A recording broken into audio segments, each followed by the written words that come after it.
Ça veut dire quoi la souveraineté? Le problème, c'est que les Français ne comprennent pas bien parce que comme on a criminalisé ce mot pendant des années, ils ne savent pas exactement à quoi ça fait référence. La souveraineté, c'est simple. C'est qui décide en dernier ressort. Voilà. C'est-à-dire qui, à la fin, décide. Eh bien, en 1789, les Français ont inventé ce truc génial, le peuple souverain. C'est-à-dire c'est le peuple qui décide pour lui-même. Et donc, pour pouvoir décider pour lui-même, eh bien, il faut que la nation soit indépendante. Parce que si vous êtes sous le joug d'une autre nation, vous ne décidez pas pour vous-même, vous n'êtes pas libre. Donc pour être libre, il faut avoir les outils de la liberté. Et pour une nation, c'est quoi? C'est de l'énergie, parce qu'on ne fait rien sans énergie. C'est l'alimentation, parce que si on a une population qui crève, s'il y a des famines, on n'est pas libre. Et derrière, quelques éléments, par exemple une armée solide.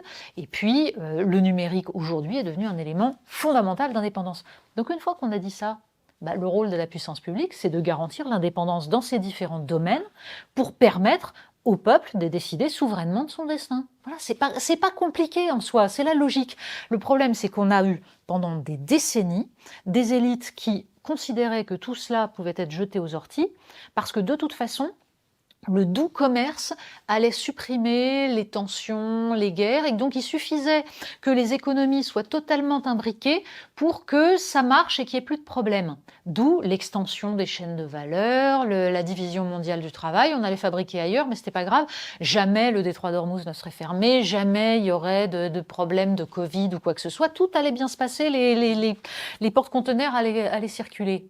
Non, la vie c'est pas ça. Et en plus, on le voyait venir, en fait. Il suffisait d'avoir un tout petit peu une lecture du monde pour comprendre que la période de la mondialisation heureuse, ça n'avait qu'un temps et qu'en fait, on était dans des logiques impériales.